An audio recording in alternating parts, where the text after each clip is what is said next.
Gift ideas for badminton players, part 2. Ito guys, si part 2 natin. Kung sa tingin nyo yung tropa nyo, walang kaduo, pwede nyong bilan nito guys. Ayan, nakayakap yan sa raketa nyo. Ito ngang sa akin ay panda. Itong stuffed toy na to guys, talagang pangyakap siya kasi ganito itsura niya. Ganyan yung kamay niya.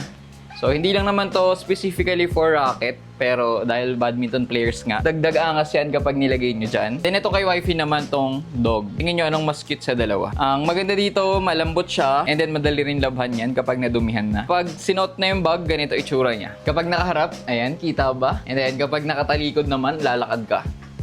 May kaduo ka na, may protector ka na. Itong dalawang design na to guys, ito yung mga lumang design. Pero pag chinek nyo sa yellow basket ko, marami na dyan. Updated na nga rin itsura ng panda. Meron dyan mga dragon, may mga dog, may rabbit. Pinakasikat ngayon yung capybara kasi cute siya, nakapikit siya. Umorder na nga ako guys yung capybara at saka nung black dragon. Parang yun sa How to Train Your Dragon. Check nyo na lang sa yellow basket ko guys. Perfect na perfect to, wala pang 200 pesos. Gusto talaga to ipang gift guys, lalo kung may ka-mix doubles kayo na crush. Tapos ano kayo, matchy-matchy. Diba? Yan, check nyo na lang guys sa yellow basket ko sa baba at sa first comment ko, ililink ko na lang to.